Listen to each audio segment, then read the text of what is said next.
Halo, Assalamualaikum warahmatullahi wabarakatuh. Terima kasih untuk yang sudah datang ke channel aku. Kalau belum subscribe, tolong jangan lupa di subscribe, kemudian bunyikan lonceng, dan jangan lupa kasih like serta komentar biar aku makin semangat ya. Jodoh 5 Langkah, episode 109, Rindu. Pikirannya saat ini hanya tertuju untuk putranya. Rasa rindu yang dimilikinya seakan tidak bisa untuk dibendungnya. Namun, Yulia tidak memiliki keberanian untuk menemui putranya. Dipandangnya kartu nama berwarna hitam. Di kartu itu tertulis nama Habibi, nomor ponsel, alamat kantor, dan alamat rumah. Habibi memberikan langsung kartu nama tersebut kepadanya. Masih terngiang di telinganya ketika pria itu mengatakan, "Bila Rangga sudah dewasa, kamu boleh datang ke alamat ini. Ini rumah kami." Mungkin hanya dari satu-satunya orang biasa yang memiliki kartu nama pengusaha kaya raya dan sukses tersebut. Jika seandainya Rangga tahu tentang Mama, apa Rangga mau mengakui Mama? Yulia berkata sendiri. Apakah sudah waktunya ia menemui putra sulungnya? Tidak diakuinya juga tidak apa-apa, ucapnya kemudian. Jika seandainya waktu itu Rangga tidak ditinggalkannya di rumah sakit dan dibawanya pulang, mungkin anak itu tidak akan bisa diurusnya dan dibesarkannya dengan layak. Seumur hidupnya akan hidup dalam cacian dan hinaan. Baginya, masa depan putranya lebih baik bila bersama dengan kedua orang tua angkatnya. Karena itu Yulia tidak pernah ingin mengganggu kehidupan dari putranya tersebut. Ia hanya bisa menikmati rasa rindu ini sendiri. "Mama?" Dipandangnya ke arah pintu yang terbuka. "Iya," Yulia dengan cepat mengusap air matanya. "Mama, lagi apa?" tanya gadis yang memakai seragam warna putih don't care tersebut. "Biasalah, lagi sibuk cek laporan." Yulia tersenyum dan buka lembar demi lembar yang ada di depan mejanya. "Apa sudah pulang sekolahnya?" Dipandangnya gadis remaja bocah cantik saat ini memeluknya dengan manja. "Sudah." Gadis remaja itu tersenyum dengan sangat manis dan mencium pipi mamanya. "Kenapa tidak langsung pulang ke rumah, ganti baju? Kalau udah ganti baju baru ke sini." Yulia tersenyum dan mengusap kepala putrinya. Apa yang sudah dialaminya saat masih muda menjadi pelajaran berharga untuknya. Ia tidak ingin putri kesayangannya mengalami hal yang sama seperti yang dulu dialaminya. Bersyukur keluarga dan kedua orang tuanya mau menerimanya ketika sudah kembali. "Udah bawa baju ganti dalam tas?" jawab gadis tersebut. Yulia diam dan kemudian memandang putrinya. "Mama, Kia pengen jalan-jalan." "Kemana?" Yulia sedikit tersenyum.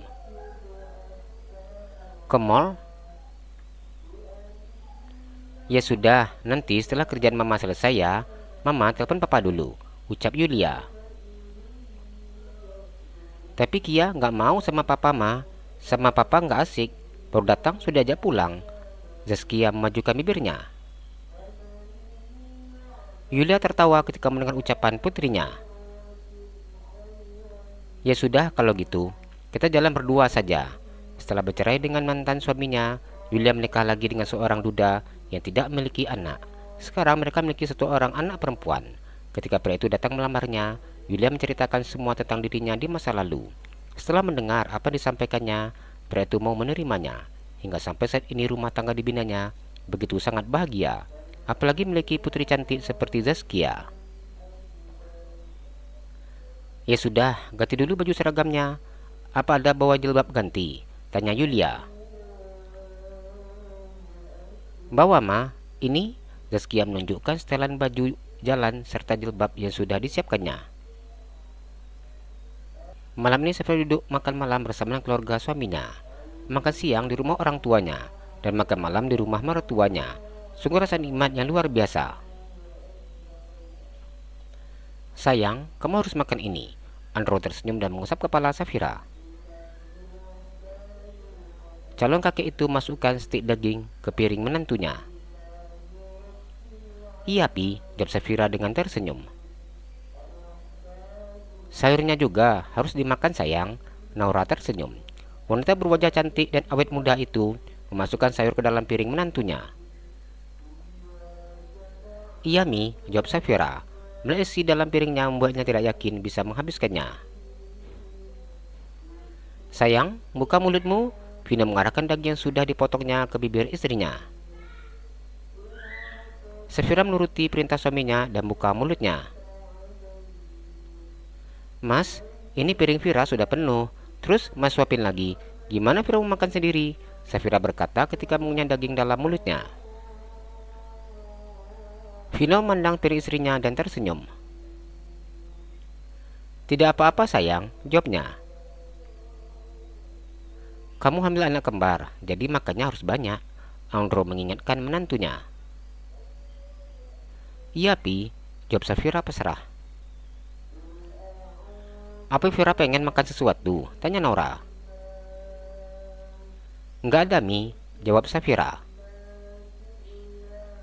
"Nanti bila menginginkan apa saja, kasih tahu ya sayang. Jangan ditahan-tahan seleranya. Papi tidak ingin cucu-cucuku ngences." Andro tersenyum. "Iya, Pi." Safira tersenyum dan kemudian makan nasinya.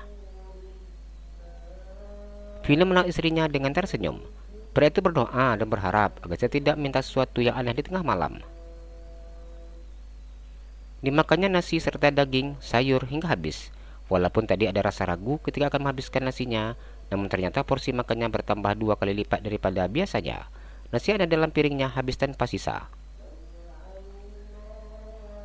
"Sayang, kalau ngantuk langsung tidur saja," Naura berkata ketika dilihatnya Safira sudah menguap setelah makan dengan banyak.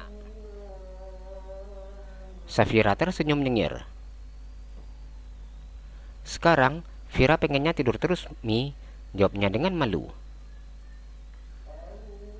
"Iya, bawaan hamil memang seperti itu," jawab Naura.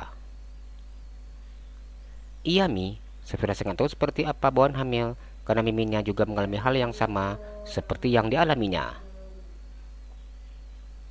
"Ayo sayang, kita ke kamar," ajak Vino. "Iya, Mas." Safira beranjak dari duduknya dan kemudian pergi bersama dengan suaminya ke kamar setelah berpamitan terlebih dahulu. "Apa ada yang tidak enak rasanya?" Vino bertanya ketika istrinya sudah berbaring di atas tempat tidur.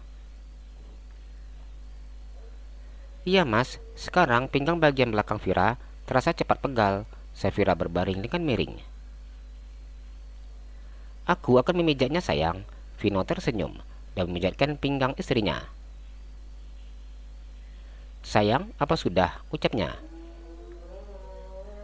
"Iya," jawab Safira. "Tidurlah, aku masih akan mengerjakan sesuatu."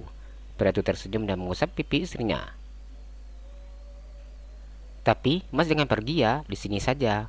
Safira memegang tangan suaminya. "Iya istriku yang cantik." Vino tersenyum.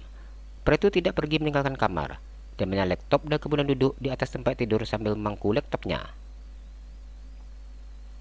Safira dengan sengaja memilih posisi miring dan memandang wajah suaminya yang tampan.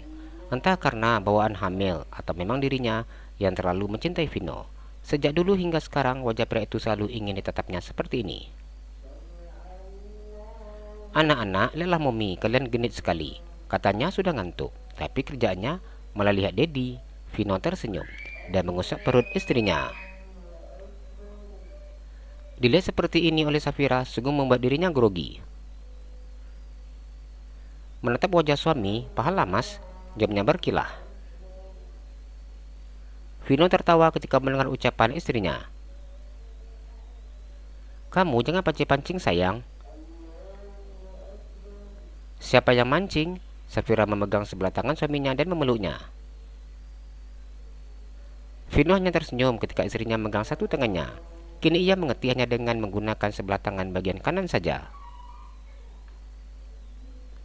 Dipandangnya ke arah Safira ketika istrinya sudah tidak lagi bercerita. Senyum mengemar bibirnya ketika wanita baju cantik itu sudah tertidur. "Dasar istri manja," diusapnya kepala istrinya dan berusaha untuk melepaskan tangannya.